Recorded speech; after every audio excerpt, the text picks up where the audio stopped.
आम इंतखाबात की तैयारी, सियासी जोड़ तोड़ उरूज पर। बड़े मियाँ दौरा बलूचिस्तान के लिए आज कोयटा रवाना होंगे। पार्टी रहनुमाओं को सिंध भेजकर नवाज शरीफ खुद कोयटा में सियासी महाज करवाएंगे।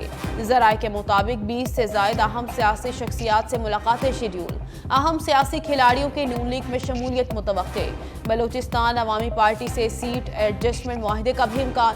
शहबाज शरीफ भी लीग कायद के हमरा जाएंगे।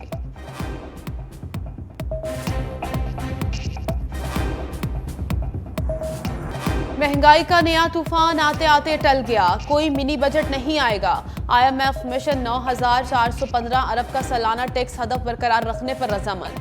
फौरी तौर पर नए टैक्स न लगाने के पाकिस्तानी मौक़िफ़ से इत्तेफाक कर लिया। पाकिस्तानी हुक्काम और आलमी मालियाती इदारे के दरमियान पॉलिसी सतह के मुज़ाकरात का पहला रोज़। मिशन का रिटेलर्स, ज़राई शोबे और रियल स्टेट से मुकम्मल टैक्स वसूली का मुतालबा। प्राइमरी बजट सरप्लस में पाकिस्तान की कारकर्दगी पर इत्मीनान का इजहार। ज़राए के मुताबिक रवा माली साल की पहली तिमाही में टैक्स वसूलियाँ मुकर्रर हदफ से ज़ायद रही।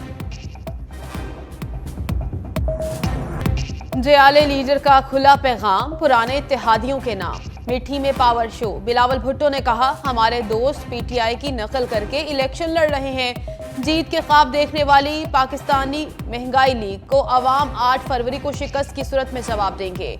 अवाम अब कोई सिलेक्टेड कबूल नहीं करेंगे। इस बार वज़ीर आज़म जयाला होगा। बिलावल भुट्टो का बड़ा दावा। मजीद बोले, कुछ कुव्वतें आज भी मुल्क में तकसीम की सियासत चाहती हैं। कमरे में बैठकर नताइज बनाने वालों को अवाम जवाब देंगे। तहरीक इंतशार ने 9 मई को इदारों पर हमला किया। ऐसा कोई सियासी मुखालिफ नहीं जिसका जिक्र करूं। हमारा मुकाबला गुर्बत, महंगाई और बेरोजगारी से है। कल के शरीक आज के हरीफ। मुराद अली शाह के नाम लिए बगैर मुखालिफिन पर तीर। मिठी जलसे से खिताब में कहा, बाहर से आने वाले 8 फरवरी के बाद फिर मुल्क से बाहर होंगे। वापस आने वाले वापसी का टिकट दोबारा कटा लें। मुश्किल वक्त में भागने वाले आज पीपल्स पार्टी का जलसा देख लें। अगला वज़ीर आज़म सिर्फ और सिर्फ बिलावल भुट्टो है। एक शख्स आया था और झूठा मैंडेट लेकर वज़ीर आज़म बन गया था।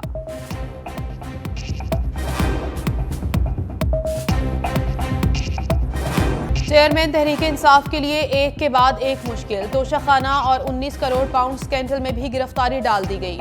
नैब टीम की अटियाला जेल आमद। अदालती अहकामात की तामील कराई। एहतसाब अदालत इस्लामाबाद ने साबिक वज़ीर आज़म के वारंट गिरफ्तारी जारी किए थे। नैब ने वारंट गिरफ्तारी की तामील के लिए दरखास्त दायर की। एहतसाब अदालत ने जेल सुप्रीडेंट को वारंट की तामील के लिए कानून के मुताबिक इक़दाम का हुक्म दिया था।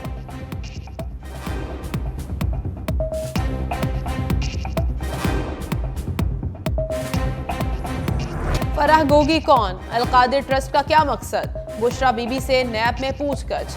अंदरूनी कहानी सामने आ गई। साबिक खातून अव्वल से कई सवालात पूछा गया। फराह गोगी से आपका ताल्लुक क्या है? क्या फराह गोगी के माली मामलात और किरदार से मुतमईन है? अलकादिर ट्रस्ट बनाने का मकसद क्या था? क्या आपने फ़िक़ा या दरस निज़ामी का कोई कोर्स किया? क्या आप अलकादिर ट्रस्ट से बतौर मुअल्लिमा भी मराहत लेती रहीं? मलिक रियाज ने अलकादिर ट्रस्ट में खुद दिलचस्पी दिखाई या आपने राब्ता किया?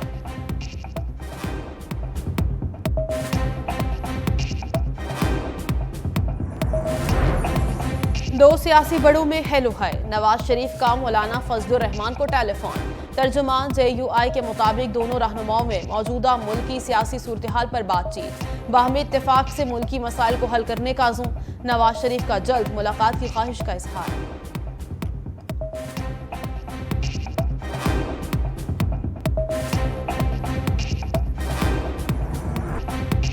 मिलिट्री कोर्स बहाल की जाएं, सेनेट से भी आवाज उठ गई। ऐवान बाला ने आर्मी एक्ट में तरमीम से मुतल्लिक अदालती फैसले के खिलाफ करारदाद मंजूर कर ली।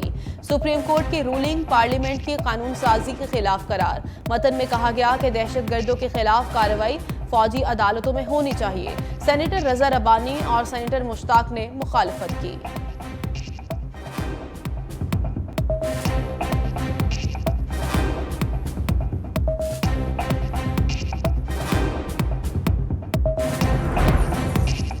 फैजाबाद धरना, हुकूमत कमीशन तश्कील देकर नोटिफिकेशन पेश करे। सुप्रीम कोर्ट ने 12 नजरसानी दरखास्तें वापस लेने का तहरीरी हुक्मनामा जारी कर दिया। कहा गया, इलेक्शन कमीशन ने तहरीके लब्बैक बारे स्क्रूटनी कमेटी की रिपोर्ट पेश की, जिसमें कहा गया कि TLP ने मतलूबा मालूमात फराहम नहीं की। रिपोर्ट में नकाइस, तजादात और खामियां पाई गई। इलेक्शन कमीशन का यह कहना TLP ने फंड्स में बाकायदगी नहीं की, यह बजाते खुद तजाद है। अटॉर्नी जनरल ने अदालत को यकीन दहानी कराई कि फैजाबाद धरना के मुहर्रकात जानने के लिए कमीशन तश्कील देंगे। केस की समाअत 15 नवंबर को होगी।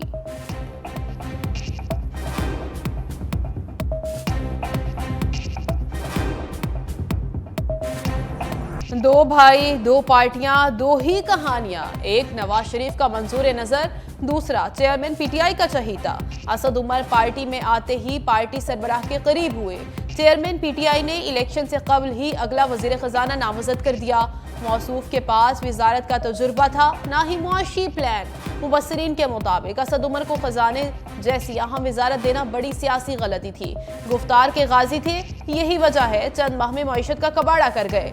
भाई मोहम्मद जुबैर भी मुस्लिम लीग नून के सियासी मंजरनामे से गायब। सियासी तज्जियाकारों के मुताबिक सिंध की सियासत बशीर मेमन के हवाले करने पर मोहम्मद जुबैर नाराज दिखाई देते हैं।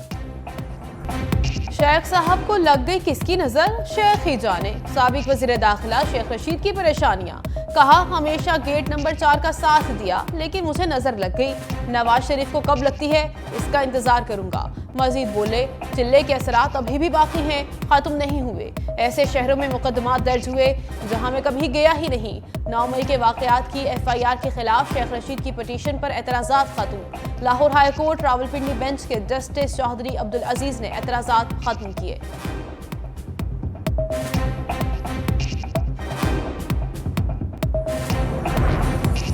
सियासी चपकलिश खानदानी रवायात और रवादारी को भी निकल गई। चौधरी बरादरान की सियासी अलहदगी के बाद काफ लीग में धड़े बंदियां। एक ग्रुप चौधरी परवेज इलाही का हामी तो दूसरा चौधरी शुजात के साथ। रहनुमा काफ लीग शाफे हुसैन ने नून लीग के अलावा किसी भी जमात से इत्तेहाद का इम्कान मुस्तरद कर दिया।